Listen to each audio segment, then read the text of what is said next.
What is up, good people? We are Jeremy and Drew. This is the Full Coverage Football Show. Welcome in to a later than normal start, brother Drew. How you doing tonight? I'm fantastic, man. How are things on your side of Cleveland? We are a week away from the draft. We I are. mean, it's exciting time. Silly season is almost over. Justin Fields has epilepsy. It's going to drop him down to the seventh round. He's going to be Mr. Irrelevant at this point, right? Yeah. Yep. Yeah. I'm thinking the Lions get him anywhere between the fourth and fifth round, and we'll be in good shape. It makes sense. I mean, he might play 2 or 3 games for you. Just be careful what you put on the scoreboard while he's there. I mean, the stuff that comes out this time of year is just insane. Like, this kid's played football his entire life. Ohio State, huge games in front of 106,000 people, and all of a sudden they're like, the epilepsy could be an issue. It hasn't been an issue yet. It came up in the medicals. Okay, whatever. It's silly season. And if you know anything about the shoe, I mean, the shoe and the atmosphere there, you're probably not going to be able to replicate anything significantly close to that in an NFL stadium. I mean, respect to all you NFL fans, but there's nothing like a shoe packed for a big game. Hell yeah. Seemed to do just fine against Clemson, which was you could argue was probably a big game. A college playoff game, I would say, was pretty good. So yeah, probably the biggest game of his career. Yeah, I mean, again, I feel like Justin Fields has been like, unfortunately,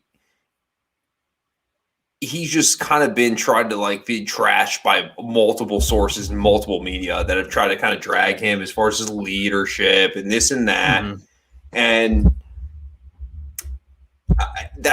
first of all, that's not going to distract one NFL team or another. Like, these guys are going to run their mouths, say whatever the hell they want. No big deal. Can we all just admit right now that it's the hoodie saying all this stuff? He wants him at 15. He's going to all this. Like, if I say it, they'll believe it. That's the way we do it here. Justin Fields, he's not going to do. He can't read his secondary reads. You can't do anything. Monotone as hell, getting people in. I mean, there's no way the kid falls out of the top 10. That's completely ludicrous, in my opinion.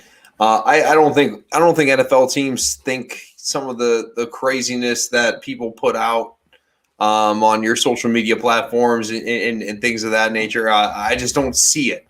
Like, right, you know what I mean? The NFL teams aren't listening to what, some dumbass beat writer has to say about, hey, I heard Jacksonville is really interested in Trey Lance. Like, come on, like, we're not doing this. Like, you know what I mean? They're going to draft 2 quarterbacks. Yeah, right. Or in 25, they're going to trade up. So it's like you always say, it is silly season. It's kind of the point we're at right now. But I mean, you remember not that long ago, you remember the draft Connor Cook was in? Everyone's like, Connor Cook sliding. You hear all these media reports and all the so-called draft analysts on Twitter and Facebook and wherever you're at. And I don't know if they got Instagram draft analysts now, but I'm sure they're there. I mean, they're going on MySpace, wherever. Connor Cook was like, we're here in the night before. Connor Cook, bottom of the first round. Connor Cook, bottom of the first round. Dude went in the 4th round to the Raiders and was never anything good. And he was terrible. I mean, have you seen Michigan State play offense the last 15 years?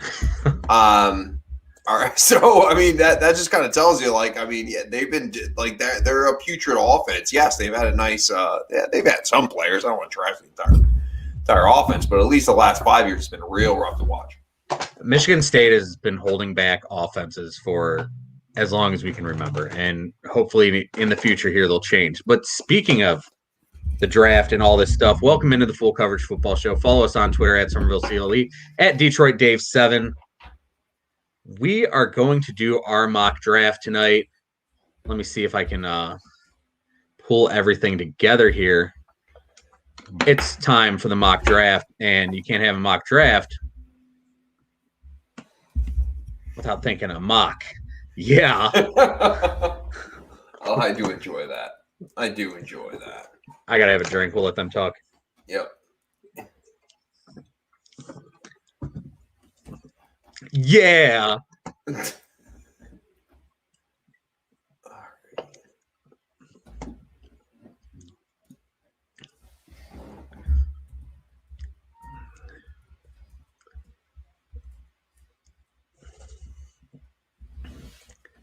So it's mock. Yeah, it's time to do our mock draft here on your screen. It's going to be difficult if you're watching on the audio only version because you don't have a screen to see our stuff here. But we'll try to talk you through it. So what we're going to do is we are going to go through the entire first round here tonight. Drew will pick all the odd number picks, so that way he can get the number 7 pick and draft for the Detroit Lions. I will do the evens and hopefully get number 26 for the Cleveland Browns here. We will draft with who we believe they should take. Maybe we'll put in who we think they might take at the same time. But let's get this thing started. Drew, you're on the board right now. The Jacksonville Jaguars. Per PFF, their needs are QB, tight end, tackle, and safety. Who are you going with here? So let me ask you this. First of all, I wish I had the sweet ass. However, hang on. Do I have 15 minutes to put the pick in? How does this work? I was thinking about this. It's 8:42 right now. And we know who the number 1 pick is, probably. We know who the number 2 pick is, probably. And yet, the Jets will still be on the clock or just getting off the clock at this point next week. Yeah, but no, we'll as my friends down in Jacksonville, Urban Meyer and the bunch we will select Trevor Lawrence out of Clemson with the first overall pick. You guys see how easy that was? Do that next week, Jacksonville. Just walk up and be like, "We're taking Trevor Lawrence." So Trevor Lawrence goes number 1 to the Jacksonville Jaguars. We knew that was going to happen. We've known that was going to happen forever.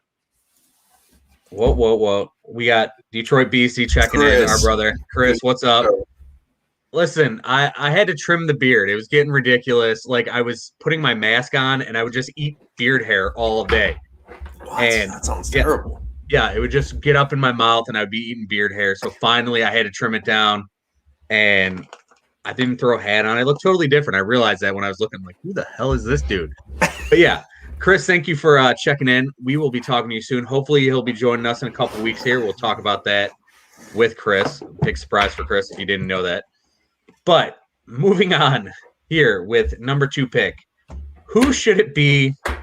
It should be Justin Fields. Absolutely yuck. It's disgusting. I had to get rid of the beard. So I think we have to go with who we think the teams are going to pick. Because I don't know. Okay, I mean, yeah, we can do that. You know what? If I was drafting for the Jets, it's Justin Fields all day long. But who do I think they're going to take and who probably goes there? It's going to be Zach Wilson. And I will take Zach Wilson, the quarterback out of BYU. Kid's got the swagger. He makes some Aaron Rodgers-like throws. He's got talent. But he's never put it all together for me. And I think Justin Fields has at this point in his career. So if I was taking a guy that high in the draft, and I wanted to make sure that they would not be a bust, Justin Fields would be my guy. So now we move on to you. You are Kyle Shanahan and John Lynch. Picking here at number 3, you are the 49ers. Traded up from number 12. Gave up a lot of mystery boxes to move up. You going to take a kicker here? Yeah, I was thinking a kicker or a placeholder. Yeah, I do think they go with Mac. I do think they go with Mac Jones, which I still don't know like how I think this is a real thing. Mac Jones, 14th but I think they do go with Mac Jones. I mean, I get it. We talked about him 2 weeks ago. It's Kirk Cousins, maybe. But I don't know. For me, it doesn't seem so. Like when I look at it and I think about it, I feel like a Trey Lance type player would be fine there if that's the guy they love, just based off the fact that he could sit behind Garoppolo for an extended period of time and kind of work himself into the system. You know what I mean? So, like, to me, like the Mac Jones, and I'm not, Justin Fields could do the same. I mean, Justin Fields could walk in and play, you know, pretty much right away. But I guess I'm just going to bite on what everybody's talking about. I guess it's Mac Jones. I don't see it. I don't know why, but hey. Listen, Mac Jones, I'll give him credit. Mac Jones, though, he doesn't have the strongest arm. He's not extremely athletic, but he puts the ball where it goes. He's one of the smarter kids on the field. He knows where it has to go. He knows what to expect from a defense. And you know what? For a guy who doesn't have a strong arm, the deep ball he threw last year, always on the money. But for me, let's put it into golf terms, and we'll go golf here. it's like he's a dude who doesn't have a driver. He's always hitting his 3-iron, or he has a 2-iron in his bag. He's got to hit off the tee. To me, he doesn't have the driver. It's always he's got to play his irons or something else. He's not that total package. He's not using the entire bag, and Justin Fields can do that. So Justin Fields sitting on the clock or sitting on the board right now with the Falcons on the clock at number 4.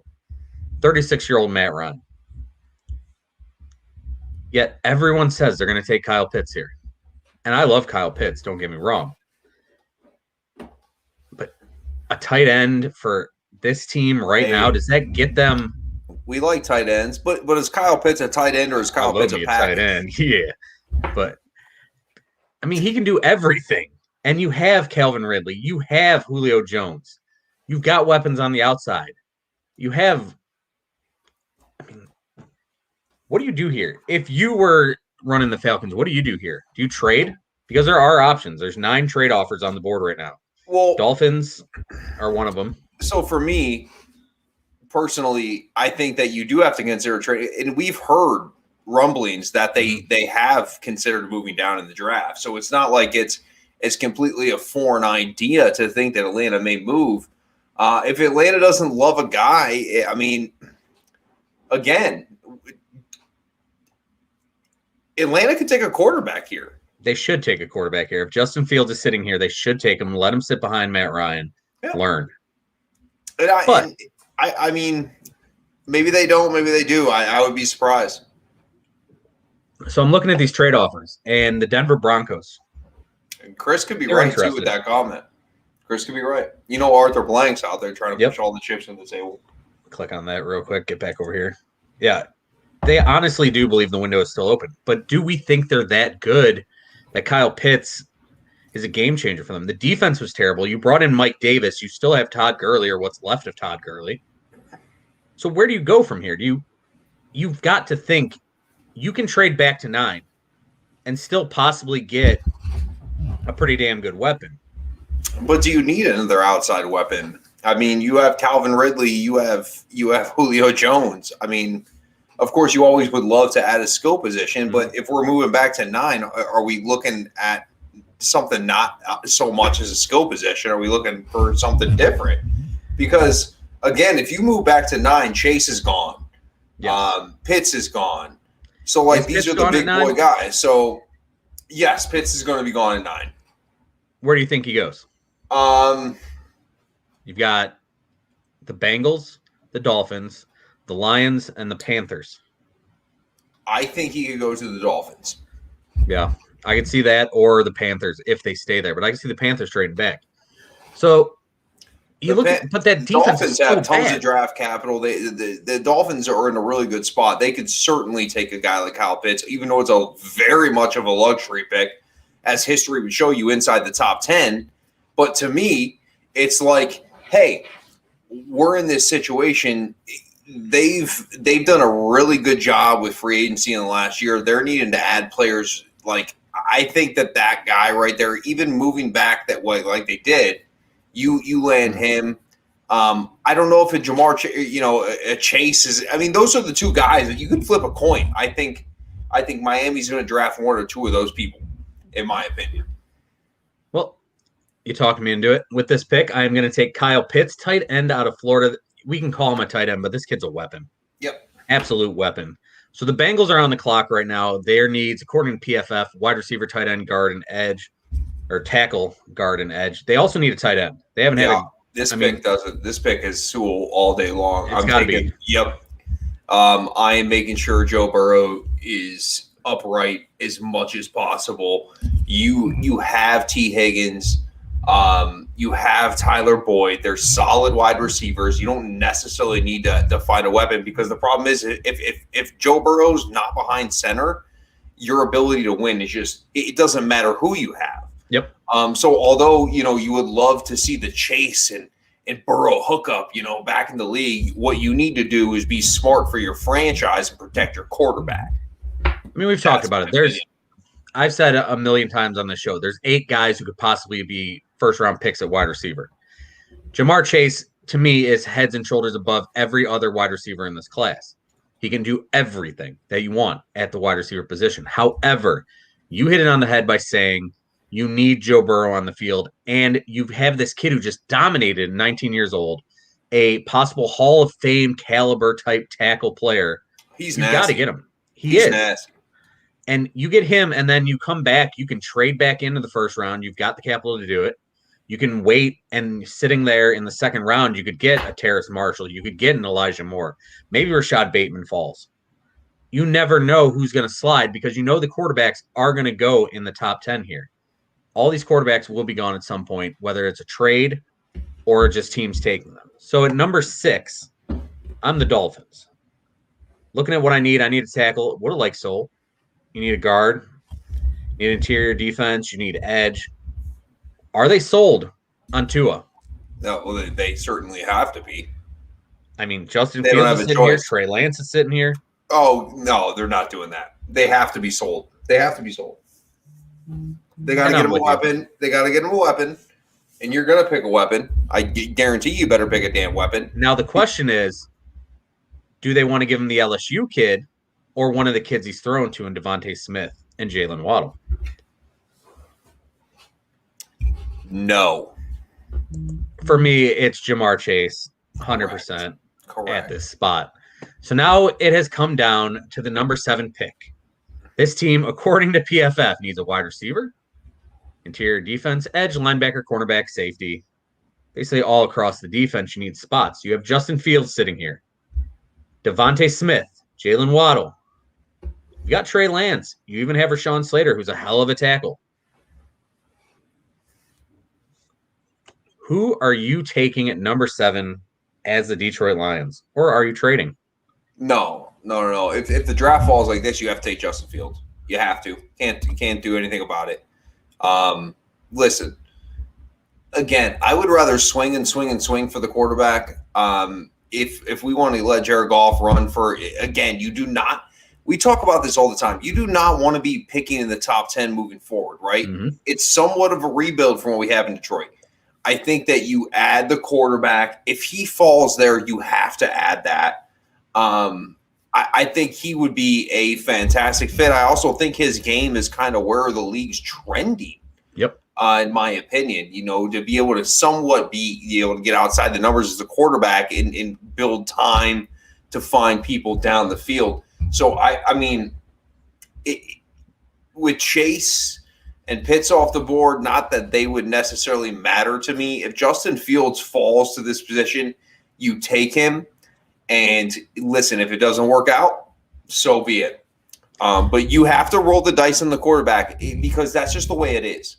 You have to roll the dice on the quarterback. We know what Jared Goff is. We know what his limitations are. He's been in the league long enough that we know what he is. And you know what? I'm willing to draft a quarterback every damn year. You just keep drafting them. Hey, because that is the philosophy that I believe in because the quarterback position, it makes everything work. Yep. So, Detroit Beastie, damn it, if Fields falls to number 7, Detroit has to do that. But what would Carolina or New England pay for that selection?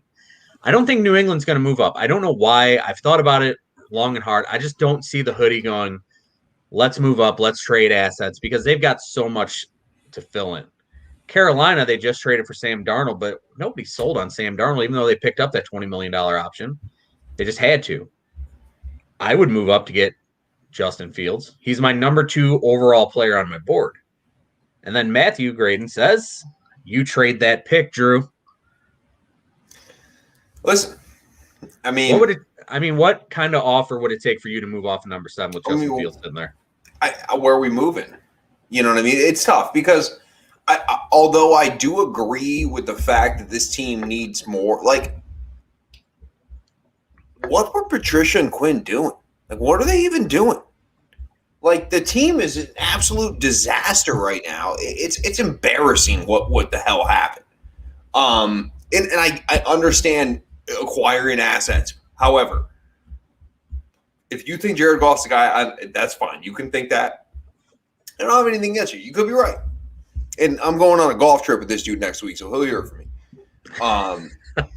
But for me, you're picking in the top 10. If you have the opportunity to swing on a quarterback that you think could potentially be that guy, and I think Justin Fields could be. And I think that the way the league's going is the way Justin Fields' game is. So I'm taking Justin Fields unless I'm getting an absolute haul back. So Denver calls you sitting in number 9, and they say, we will give you number 9, our 3rd-round selection, and a number 2 next year to move down 2 spots. You get a 1, a 3, and a 2 next year. Yeah, I mean, you certainly have to entertain it. But again, if the Lions are sold on Justin Fields, he has to be the pick. No, the Lions are so bad everywhere. Absolutely, they are. I don't. Jared Goff, one of the top 5 players on the roster. Ooh. No. I mean, I'm a Jared Goff fan. He's a top 10 player on the roster. I'd say he's a top 10 player on the roster. I think Jared Goff has talent, but when Sean McVay gives up on you, offensive genius Sean McVay, there's something wrong there. But, I mean, I'm trying to think.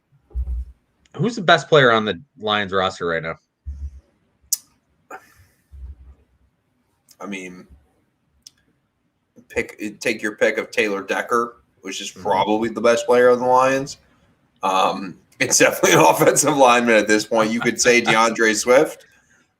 There's not much you can say on the defensive side of the football. You could say Trey Flowers. I mean, it's bad enough where Jared Goff may be in that 5 to 8 range. It's certainly not pretty. And I get the thought of acquiring more, picks so we can get players that are an absolute dog shit. However, you hope that Dan Campbell and the crew can figure this shit out. So we come up to Carolina. They still need a quarterback. We're not sold on Sammy Darnold. Teddy Bridgewater is who he is, and he's probably going to get traded. So you look at what this team does. Right now, there's teams interested in pick 8, Eagles, Patriots, Washington football team, Colts, and Ravens. Now, the Washington football team, very interesting team right here. They need a quarterback. They've got everything else on that defense. They've got weapons on the outside in Curtis Samuel and Scary Terry. They've got running back and Gibson. They've got players. Do they move up?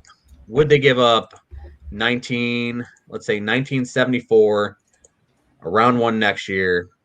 See if that works. And they took it.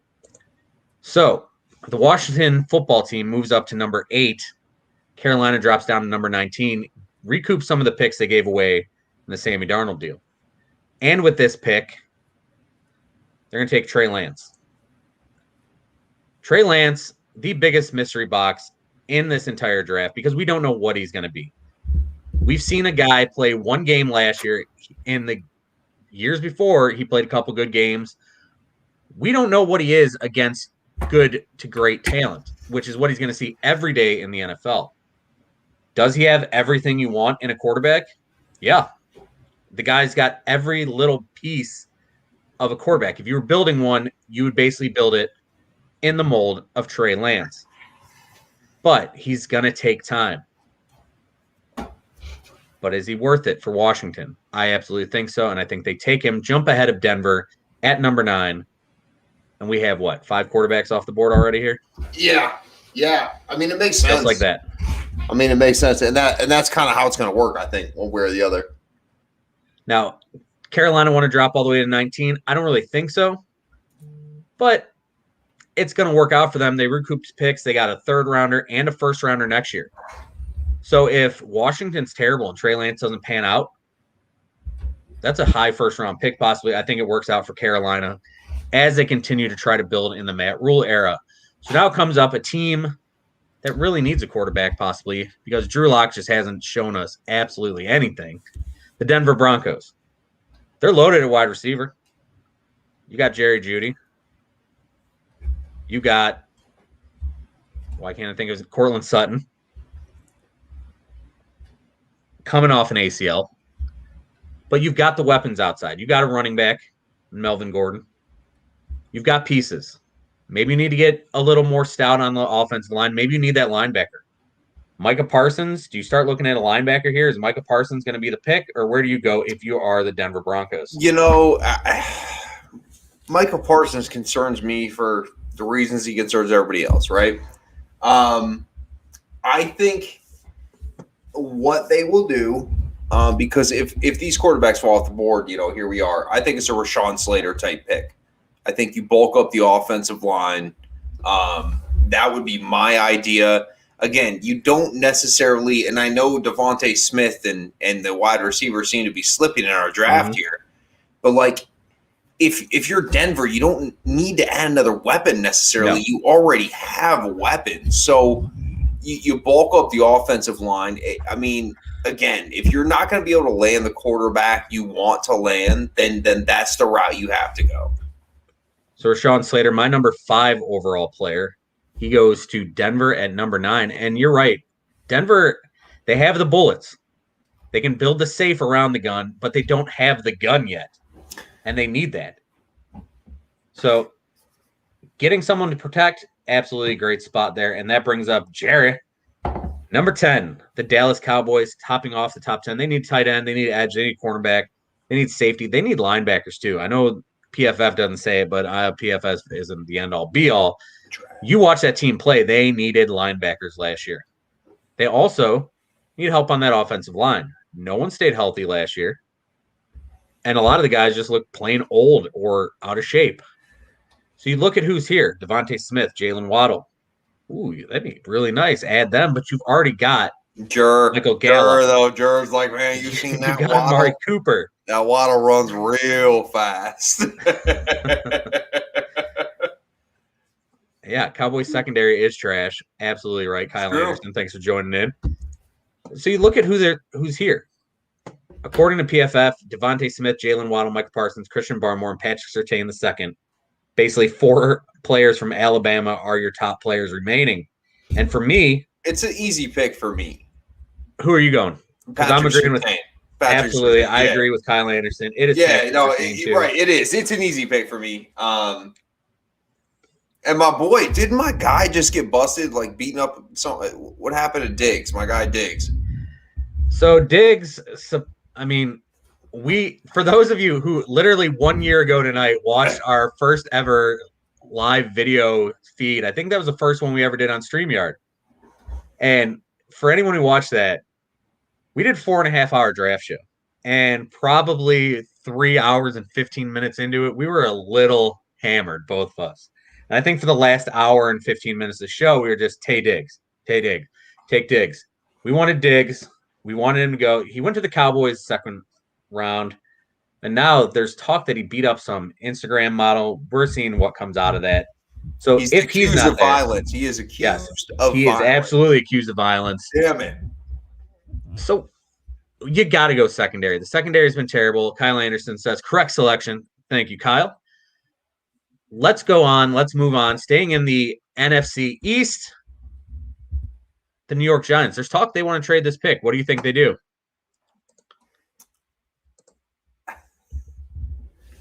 I mean, so for me personally, so let's think about what they've done. So they've gone out. They signed, what's that guy that played for the Lions? Kenny Galladay. That was a joke. Kenny G, baby. So you have Devontae Smith there. You have Jalen Waddle there. Is a Micah Parsons a player that you could see going to the Giants? For me, I think they take Devontae Smith here. I will go with Devontae Smith again. Although the wind may blow him over, based off of what the 166 weigh-in or whatnot. However, the wind does pick up crazy in the Meadowlands. He's gonna be wide open and just get blown to the sideline. I mean, I think again, this is the time of the season where we kind of overlook the players' just film, the players' tape. Devontae Smith dominated. He won a Heisman Trophy. Let's not act like he's Rashad Bateman at this point. It's an unfair comparison. Devontae Smith is still, in my opinion, can have a very successful NFL career. Mm-hmm. Listen, last time we were on here, I compared him to Ocho Cinco. That's who he is to me. Chad's not a big dude. He's skinny. He's a skinny dude. Had a great career. Devontae Smith can be a faster Chad Johnson, Chad Ocho Cinco, whatever you want to call him.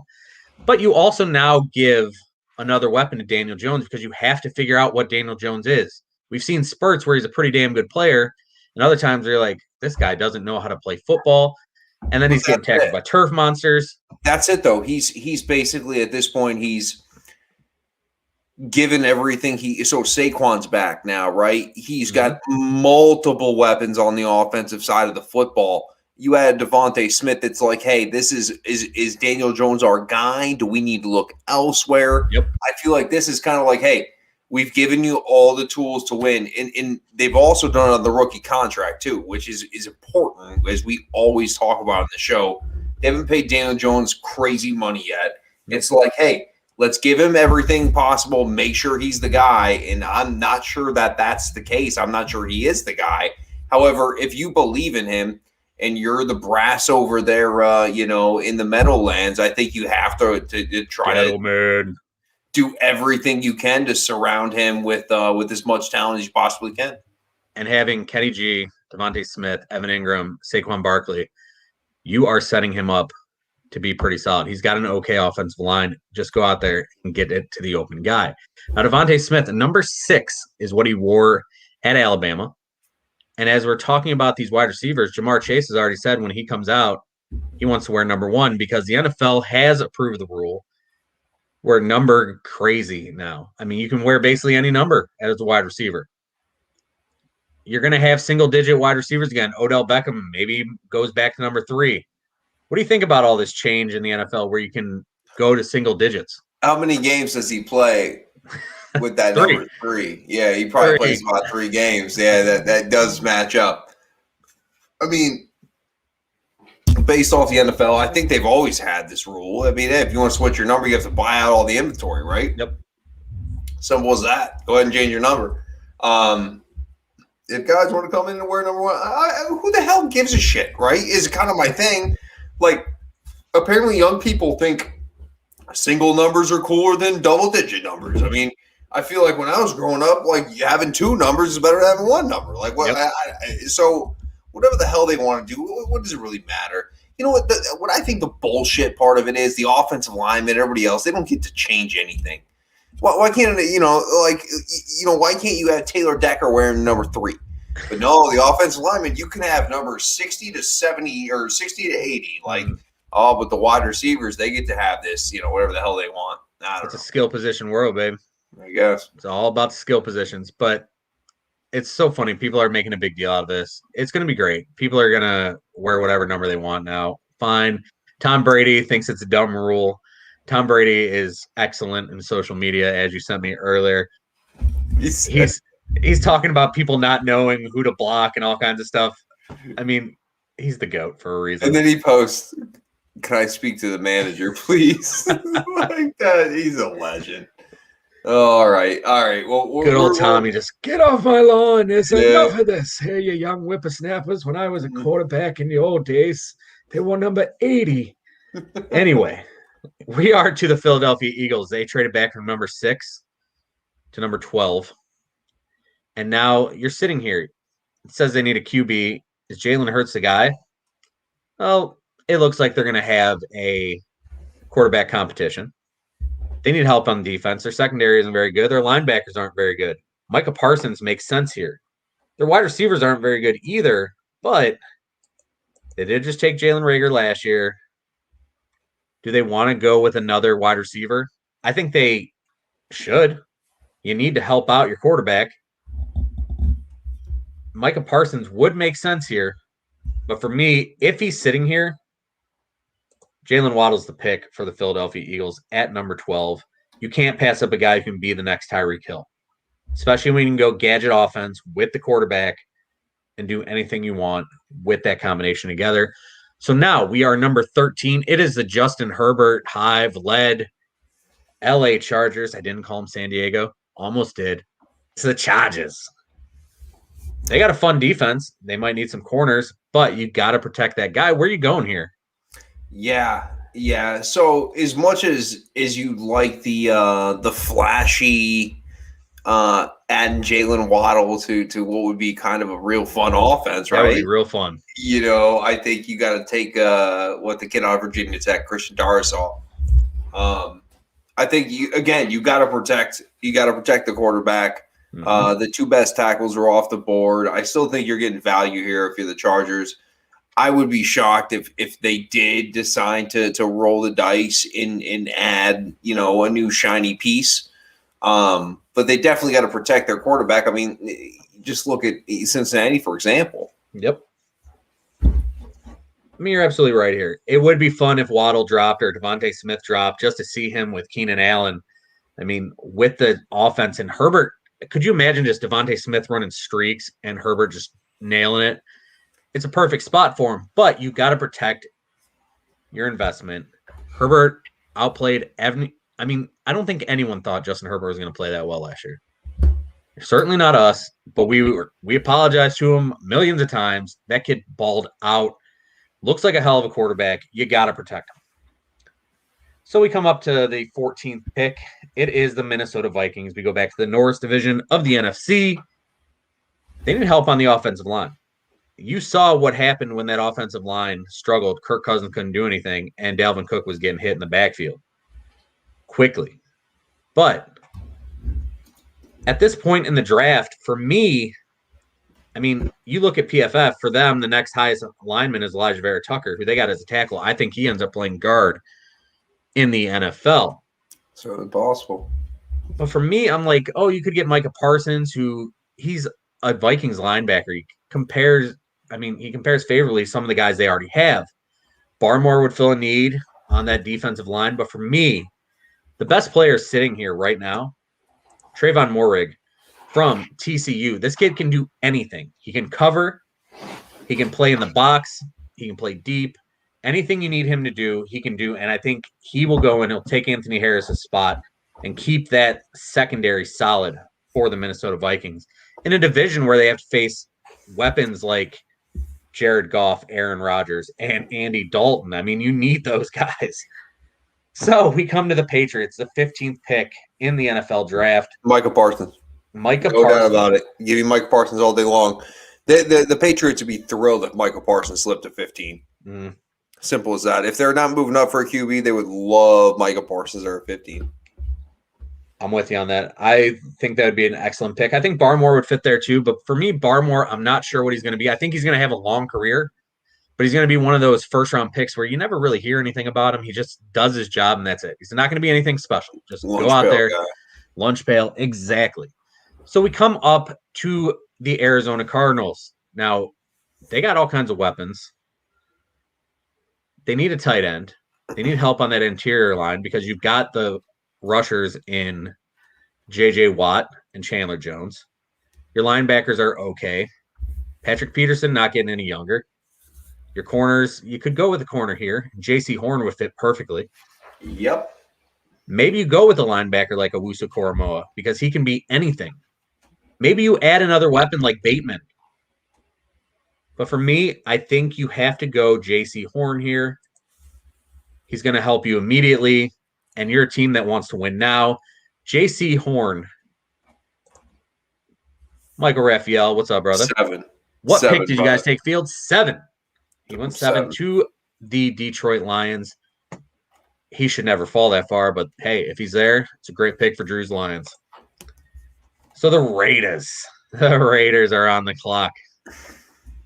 The good old Las Vegas Raiders. They can breathe now. Everything's okay. They need help on that offensive line. They need a corner. They need secondary help all over. I mean, they've got guys who can run fast in John Brown, in Henry Ruggs. Darren Waller will take over the middle. Derek Carr's your quarterback. What are you doing here? I think they still go defense. I mean, let's not act like their defense was not atrocious. Mm-hmm. I would expect my dude out of Notre Dame. What the hell's his name? Jeremiah Owusu Koramoah. Owusu Koramoah. Yeah. Thank you for that. That would be my pick. I again, their offense has some weapons, right? Mm-hmm. I feel like their defense just got shredded last year against any good offensive team. Chucky's kind of struggling to figure out what the hell to do in free agency. His drafts, he keeps just trying to draft people out of left field. I mean, is there a harder pick to to think of than the Oakland Raiders. Like, you don't know what the hell the Oakland Raiders are going to do. But since Chucky's been back, I haven't got one of their picks right. Exactly. So I expect him to go linebacker. So that brings up the Miami Dolphins, their second first-round pick, number 18. We took Jamar Chase at number 6. So we got a weapon for them. And when you're looking at the way this board is falling, Rashad Bateman's still there. Maybe you had another weapon. Don't think you need to do that. Your corners are really good. So maybe I don't go Greg Newsome. There's not a tackle I'm in love with here. There's some edge guys, but I'm not in love with any of these guys at this point. You look at who's available. And for me, you need to shore up that defense and that front 7. So for me, I'm going to take Christian Barmore here. I don't think he should fall past this point because I think he's a perfect fit for a Patriots-style defense, and that's exactly what you're running there in Miami. So now we are to number 19, the Carolina Panthers, who traded back from number 8. They added a third round this year, the number 19 pick this year, and a first-rounder next year to drop back from 8 to 19. And now you're sitting here. You still need a quarterback unless you're really trusting Sammy Darnold. Who took Jalen Waddle? Jalen Waddle went to the Eagles. Okay. All right. At number 12. Your corners aren't great. You still need a tight end, but Pat Freiermuth isn't a guy you're going to take here. Wide receiver, there's still pretty good wide receivers. If you want to add Bateman, maybe you want Elijah Moore, maybe Terrace Marshall, maybe you're going even Rondale Moore, who can do a little bit of everything all over the field. But you got some options here. Where are you going if you're the Carolina Panthers right now? I'm going to go with Rondale Moore. I like that pick. I know according to – they need to add a weapon, right? They need to add a weapon. And I think he's kind of like a – he's mini. He is. Hey, you ever had like real good donuts? Like even like so there's like this mini donut place like around here. Like it's called like Peace, Love, and Donuts or some shit. Okay. Yeah, I've heard of it. They got these all like these delicious donuts, right? Sometimes delicious donuts could be as good as big donuts, even though they're mini. So my point is, with my man, you could say he's a gadget player, but I think whatever they can do to get him in space, and I think Matt Rule is kind of the perfect person to try to work around that. Mm-hmm. Rondale Moore is, I'm pretty sure I think he weighs, I don't want to look, hang on, I'm going to look it up till I get it. Rondale Moore weighs 185 pounds. That's 20 pounds 5'9". more than. Yeah, he's almost 20 pounds more than Devontae Smith, but he's 5'9". He's little. The thing is, there is not a guy who can cover him easily in the slot. He is so quick, twitch, fast. He is a weapon and a guy who Sam Darnold, when Robbie Anderson's running streaks, this kid will get open underneath. You have to figure out who you're going to cover at a linebacker position or at a safety position. You're going to cover Christian McCaffrey out of the backfield. You're going to cover Rondale Moore. It's going to put pressure on the defense. Rondale Moore is a great pick there. I know PFF has him down to like 40, but it's probably because of his size and they do their whole weird analytic thing. So, I don't know. Anyway, let me see where I have Rondale Moore while we're talking about him. Let me see my big board here. I have Rondale Moore at number 27. So taking him number 19, excellent. He's my 5th wide receiver, and I think we've already had everyone but Bateman go, who I would have. But Bateman can play outside, perfect fit. Rondale Moore, I like that pick. So you get Rondale Moore, an extra 3rd rounder, and a 1st rounder next year. I like that for the Carolina Panthers. So we move on. Number 20, the Chicago Bears. They've got QB1. They tweeted it out. We already know that. It's Andy Dalton. You need wide receiver help. You need help on the line. You let your best corner go. And with that being said, I'm not even going to hesitate. Greg Newsome the second. Yep. That's easy pick here. I agree. So, Indianapolis Colts led by Carson Wentz now. Wide receiver. They need a tackle. They need edge help. You've got Bateman here. You got Vera Tucker. You've got Elijah Moore. Caleb Farley if you want to help your corners. Kwity Paye still there. We haven't taken an edge player yet, and we're in the 20s. Says a lot about this edge class. Well, it says also this defensive tackle class also terrible in my opinion. But Elijah Moore's the pick here. I like that pick. For me, you add another weapon for Carson Wentz. He's walking into a decent situation. There's weapons there. You have a young Jonathan Taylor in the backfield. I just think plugging him in, trying to make Carson Wentz feel as comfortable as possible is going to be a good way to kind of start the relationship off there in Indianapolis. Elijah Moore's that guy who wasn't flashy in college. Like, he wasn't that name you always heard about, like a Devontae Smith, like a Jamar Chase. But there was another kid who went to Ole Miss, and he plays for the Titans now. And he is an absolute stud, and I can't think of his damn name right now. Why is it failing me? It'll hit me in a second. Anyway, that's what Elijah Moore can be. A.J. Brown? A.J. Brown. There we go. I don't know why I couldn't think of A.J. Brown. I was like, Adam Johnson. I'm like, that's not it. I had A.J. But anyway, I like that pick. And now, speaking of the Titans are on the clock. They still need wide receiver help. They lost Corey Davis. They drafted a tackle in Isaiah Wilson in their first round pick last year. He's not on the roster anymore. Horrible pick. They need corner help as well. And they're a team who's kind of wanting to win now. So for me, Caleb Farley out of Virginia Tech, you got to go with Farley here. Because Farley, even though he had back surgery, he's already improved. He can be ready for camp. Whenever that happens, whenever they actually get back on the field, he will be there. But without his injury, he could have been the number one corner in this draft. I think that's going to be a guy you grab instantly. So now we move to the Jets, their second first-round pick. They took Zach Wilson at number 2. They need help on defense. Help me with what the fuck's the Michigan guy's name? Or, excuse my language. What's the Michigan guy? Kwity Paye. I think that's the pick. And I think if we can talk about that for a second, he dropped way the hell down in this draft. Mm-hmm. We know the tackles are going to go high. You know Slater and Soul are going to go. You know 5 quarterbacks probably going in the top 10. You have Kyle Pitts going in the top 10. Wide receivers are going to go early. There's going to be players who drop. So if you're a team 18 and below, you're going to get players dropping to you that you could really, really use. And guys who you should not be getting at that point. Because once those like Mac Jones should not be going number 3. Will he go number 3? It's possible, and you took him there, and I'm with you on it. Trey Lance, I don't know if I take him in the first round because I don't know what I'm getting. I'm going to get fired if I put him out there day 1. Oh, yeah. I mean, you're going to be packing your shit by week 10. And Jalen Phillips, who's probably a top 10 pick in most drafts, he retired because of concussions. That's not like an ACL you're coming back from. That's your brain injury. That's something you can't tell. Shit. Yeah, exactly. And you saw what happened to Javid Best. Athletic is all hell. Dude. Yeah, whatever. I mean, and Jason Oweh, you look at him, athletic freak, but never got to the quarterback. He's just a guy who put up pressures. And yes, sacks aren't the end-all, be-all.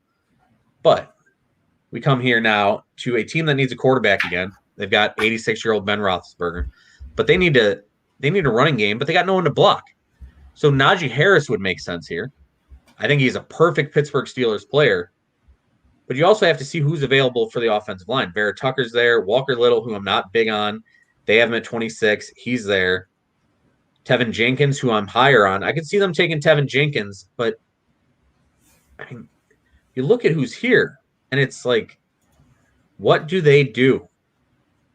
If I'm drafting for the Steelers at this point, I think my tackles and my guards are going to be pretty much the same, unless you're going guard, and I don't want to take a guard at this point.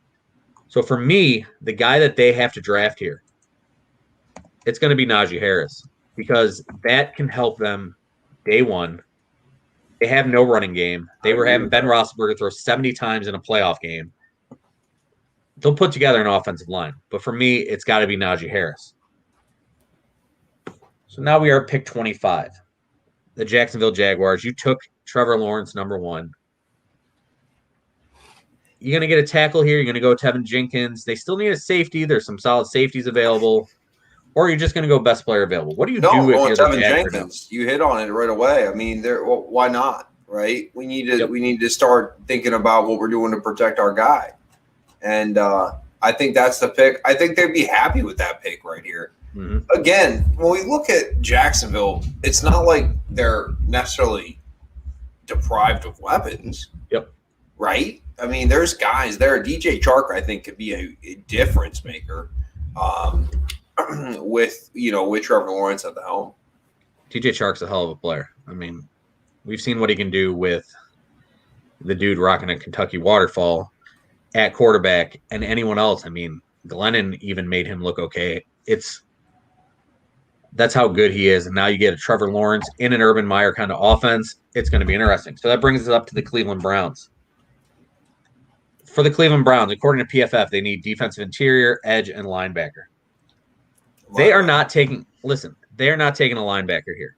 I've said it on the show multiple times. I don't think there's a linebacker they would take here. But I mean, I love Zaven Collins. 6'4", 260, runs like a deer, can do anything. But they're not that high on linebackers for that defense. They're going to play a ton of dime and nickel. They're going to play 3 corners and 3 safeties a lot of times. So basically you're going to have 3 corners, 3 safeties out there. You're going to have maybe Jacob Phillips, who they took in the 3rd round last year. You're going to have Tack McKinley, Malik Jackson, Jadeveon Clowney, and Myles Garrett on the field at the same time. So where do you need help most? It's in the corners with that secondary. Greedy Williams, when he was on the field, didn't know what he was. Okay, here we go. All right. None of those guys are ever on the field. He's not on the field. Denzel Ward, great player when he's on the field, not always on the field. As Drew has said a million times on this show, as well as I've said with the Browns, they're not into linebackers. Delpit, dude, is even alive. Like, I mean, what do we need to keep going? You've said it a million times. They're always injured. Yeah. So for me, it's corner here. But I love Rashad Bateman for this team. Rashad Bateman shouldn't be a player sitting here for them. Yes, they have OBJ. Yes, they have Jarvis Landry, Hollywood Higgins. They're okay at wide receiver, but you need to get faster.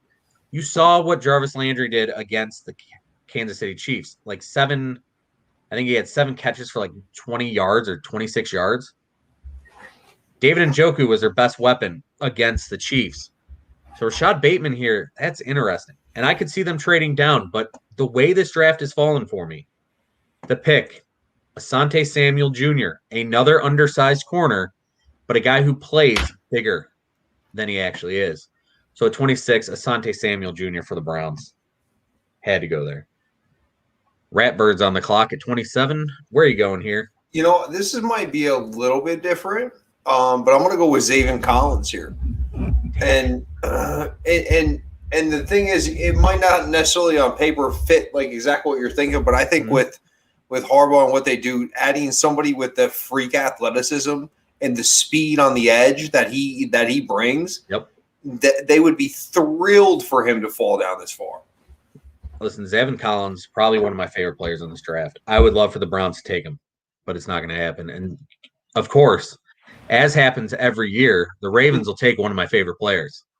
I mean, when they took J.K. Dobbins last year, I was like, why, man? Why is this got to happen like this? Right. I mean, Patrick Queen was a guy we said the entire draft leading up to that pick. He's a Ravens-type player. Zaven Collins, out-of-the-box thinking, but it absolutely fits what the Ravens want to do. So now we come up to the New Orleans Saints at 28. And I'm not even going to hesitate. I am running up to the podium, and Rashad Bateman's the pick here for Jameis. Get Jameis weapons. And now you are back on the clock with your boy, Rodgers, and the Packers.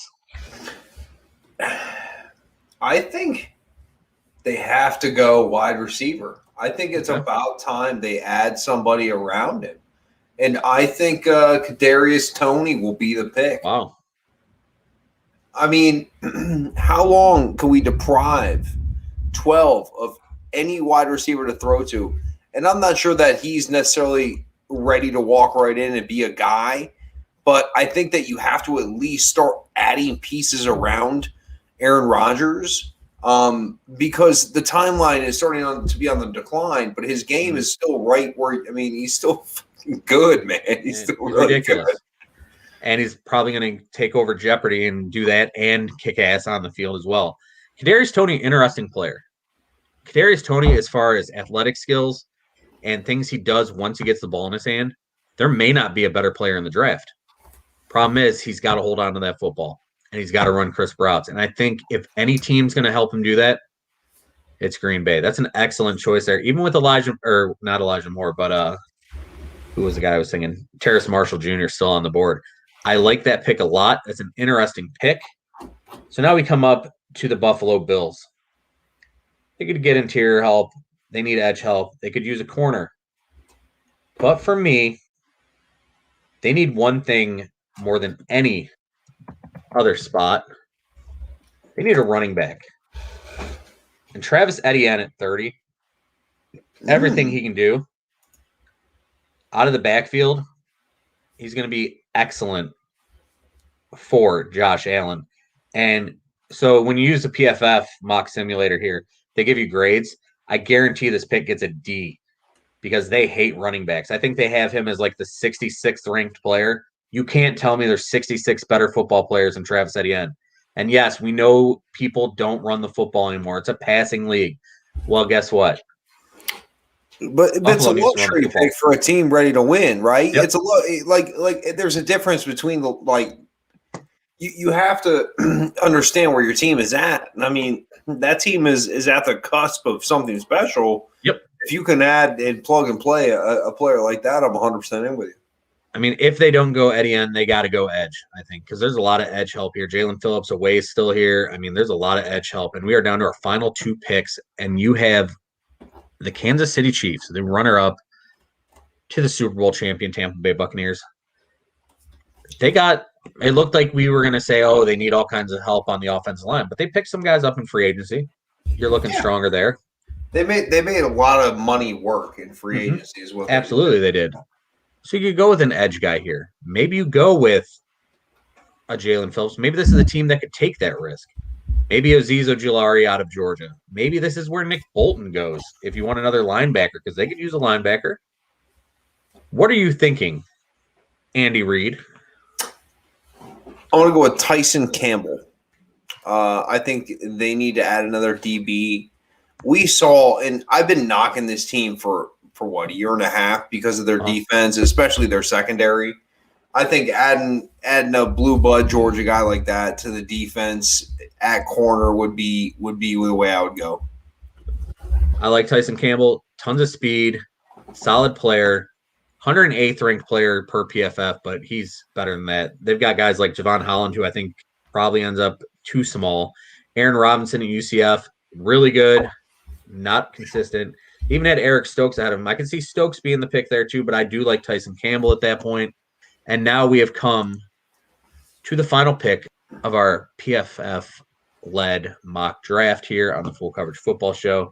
We're at the Super Bowl champion, Tampa Bay Buccaneers, and I'm thinking, who should I take here? I'm thinking what's available. I could go edge. It's going to be a luxury pick.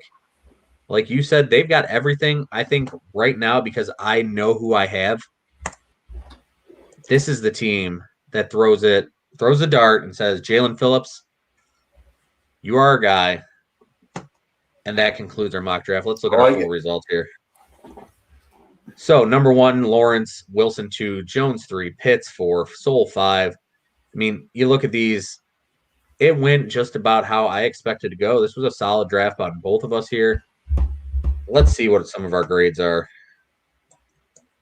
So Zach Wilson, Mac Jones, Kyle Pitts, Trevor Lawrence, all A's, A+ for the quarterbacks. Soul got an A-. Let's see what our worst grade is. Justin Fields at A+. Rashawn Slater, 9, got a C+.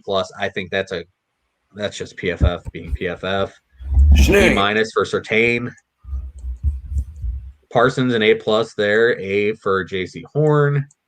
We got all pretty damn good grades here. I got a C+ for Asante Samuel, C for Travis Etienne, C for Tyson Campbell, and a C+ for Jalen Phillips. Either way, solid draft on both of our sides here. For those of you paying attention here on Facebook, YouTube, or Periscope, Twitter, whatever it is, do us a favor, share this. Let us know what you think. Share it with the friends. For those of you listening on anywhere you get your podcasts, iHeartRadio, Odyssey, I think it is now, instead of radio.com. whatever. Google, Amazon pods, anywhere. Do us a favor. Listen, share, give us some feedback. We love the feedback. Thank you, everyone who joined in tonight. Anything else you want to talk about tonight, brother? No, man, it was fun. It was good to dive into a little bit of draft, and It is.